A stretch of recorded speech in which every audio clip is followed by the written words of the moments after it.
Behind the Shades.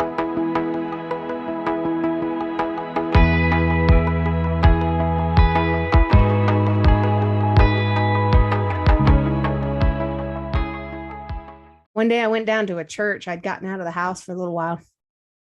And this church was, it was beautiful, red stone, old church in a place called Bells Hill, Scotland. And there was this headstone that most of them were so weather worn that you couldn't even read the date or the names on them anymore. And all I could make out on this one headstone was the year 1776, which Americans, we should know that was the year of independence, right? I wanted it to be my year of independence. And so I decided to make friends with that man in the graveyard. I assumed it was a man. I had no idea. And I sat down leaning up against the headstone in that churchyard, and I kept on talking to this person that had been dead for over 200 years and wondering if anybody would come and find me in this churchyard. Maybe somebody would come and find me and ask me if I'm okay and ask me if they can help me. I didn't know where to go, and I had no transportation to find an American embassy. I had no identification. I was being trafficked by a police officer, and several people who were coming through the house were also police officers and higher up in rank. There was nobody I could turn to. I was so isolated. I was so alone. I wanted to die. So finally I got up and I walked to the train station. I had every intention of stepping in front of a moving train and dying. That was my plan. And I got to the train station. I was a smoker still at the time. I pulled out my cigarette and I had a book of 3 matches and I lit my cigarette. And some other man walked out on the train platform and he asked me, "Have you got a light?" I said, "I do." And I handed him my little book of matches. There's only 2 left now. And he takes the matches and he thanks me and he lights his cigarette and hands me back the book of matches, which only has 1 in it now. And I said, "Oh, you can keep it. I won't need them anymore." And he had no idea what I meant, but he said, "Me too. I'm quitting today." I said, "Oh, that's great." He says, "I'm quitting for him." I turn around and look, and there's this little boy that's coming out of the train station building. And he walks up to his dad and he holds his hand. And this little boy looked up at me with wisdom beyond his years. And he looked right through me.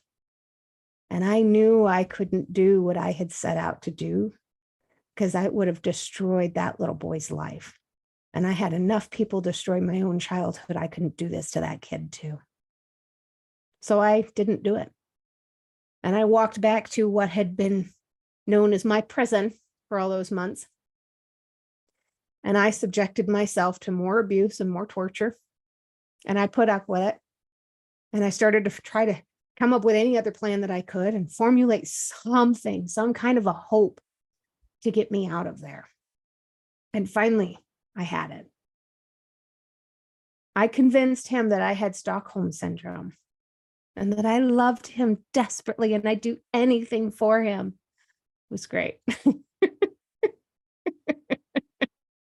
And I told him, if you marry me, then I can stay forever. But I don't think that you're wanting to get married, even though I'm here on a fiance visa. And if you don't marry me, then I could get kicked out of the country and never be allowed back because the UK has really strict rules about that kind of stuff. And you could lose your job as a police officer and you really don't want that. Yes, I do. But yeah, you really don't want that, right? So if you send me back, I can always come back in time for Christmas. And it would be our first Christmas together. And wouldn't that be amazing? And he agreed. I was so surprised you could have knocked me over with a feather. That man went directly to his computer with a glass of whiskey in his hand, and he bought a round trip flight. I would have returned December 8th, 2011. I was 31 years old the last time I was trafficked. 31. People paid a premium because I had modeled for Harley Davidson. I was on Alias and Will and Grace, and I'd done all this acting, and he had no idea I was using all that acting against him. I'm proud of that. Very proud of that. I am not a manipulative person, but boy, did I manipulate the pants off of him, so to speak. And I got out of there. And when I got back to the States, I don't think I was back even a couple of weeks. And I heard some loud commotion on the neighbor's door. And I went and looked through the peephole, and there he was, banging on my neighbor's door, looking for me. In California, nobody really talks to their neighbors, so you don't really get to know those people, which is really handy because when he was screaming that he was looking for Amanda, they had no idea, for one, what he was saying because of his Scottish accent, but two, they had no idea who Amanda was because they had never met me. I'd only been there for a couple of weeks, and you don't meet your neighbors out there. So that was handy. But what really turned everything around for me, I would have been perfectly happy hiding the rest of my life, never dealing with anybody, never talking to anybody, being a hermit forever. I would have never talked about any of this. I would have been quiet for the rest of my life.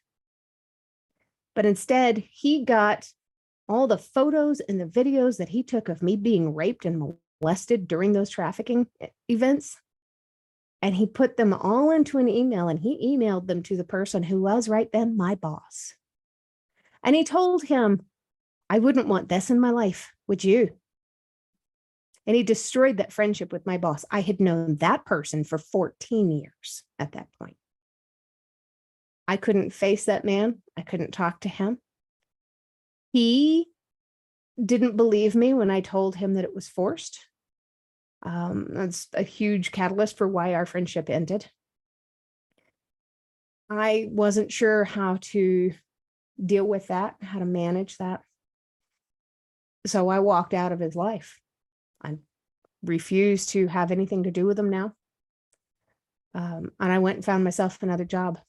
But then he did it again and again and again. And he put up the photos and videos on different photo sharing websites, and I couldn't get them pulled down.